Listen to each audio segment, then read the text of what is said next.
اگر میں آپ سے کہوں کہ ایک دور ایسا بھی تھا جب یورپ کی سب سے روشن جگہ کوئی اور نہیں بلکہ مسلم اسپین تھا، ایک ایسی سلطنت جس میں علم کا چراغ روشن تھا، جہاں لائبریریز کا ایک ایسا نیٹ ورک تھا جو دنیا نے کبھی نہیں دیکھا تھا، لیکن آج دنیا اندلس کو یاد بھی نہیں کرتی۔ یہ کہانی ہے ایک عظیم تاریخی دور کی جو مسلم اسپین کے افق پر چمکا اور پھر دھیرے دھیرے ڈوب گیا۔ لیکن سوال یہ ہے، آخر کیا ہوا جو یہ طاقتور سلطنت صرف کتابوں تک محدود رہ گئی؟ آج ہم اس کہانی کو دوبارہ زندہ کریں گے۔ تو شروع کرتے ہیں ایک سفر وقت کے پنوں میں پیچھے جانے کا۔ اندلس، جو آج کا اسپین ہے، یہاں مسلمانوں نے ایک ایسی سویلائزیشن بنائی جو یورپ کے علم اور تہذیب کا مرکز تھی۔ لیکن پہلے یہ سمجھنا ضروری ہے، کون تھے یہ لوگ جو اس جگہ پر آئے اور انہوں نے اسپین کو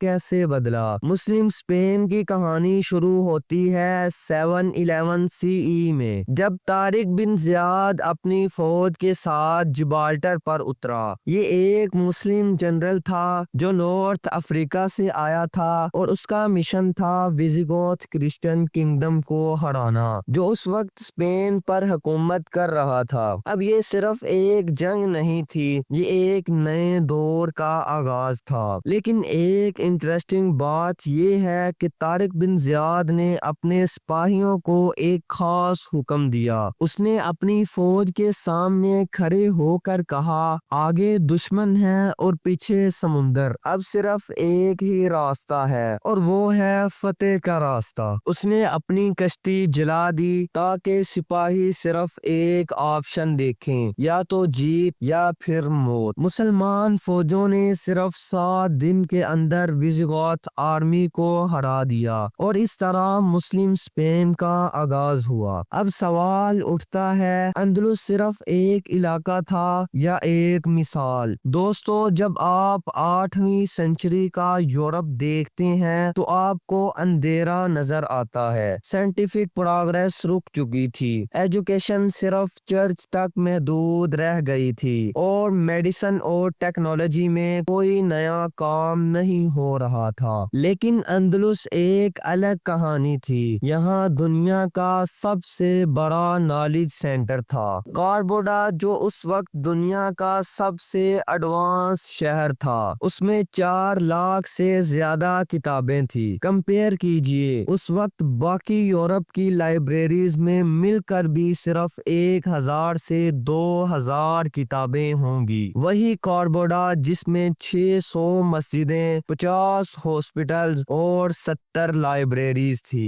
جبکہ اس وقت لندن اور پیرس کے سٹریٹس گندے اور اندھیروں میں تھے۔ مسلم اسپین کا گولڈن ایج 8ویں سے 12ویں صدی تک رہا۔ یہ وہ وقت تھا جب میڈیسن، میتھمیٹکس، اسٹرونومی اور فلسفی میں نئی نئی تھیوریز ڈیولپ کی گئی۔ ابن رشد جیسے تھنکرز آئے جو ارسطوٹل اور پلیٹو کی ٹیچنگز کو ریوائیو کر رہے تھے۔ الزہراوی، جو ماڈرن سرجری کا فاؤنڈر مانا جاتا ہے، اس کا نام بھی اندلس میں ہوا۔ لیکن جیسے جیسے وقت گزرتا گیا، 13ویں صدی کے بعد اندلس کمزور ہوتا گیا۔ 1492 میں گراناڈا کی فتح کے ساتھ مسلم رول اسپین سے ہمیشہ کے لیے ختم ہو گئے۔ مگر سوال یہ ہے، ایسا کیوں ہوا؟ اندلس صرف اسپین تک محدود نہیں رہا، اس کا اثر پورے یورپ اور حتیٰ کہ پوری دنیا پر پڑا۔ الجبرا کا آغاز یہیں ہوا، ماڈرن ہاسپٹلز کا کنسپٹ یہیں ڈیولپ ہوا،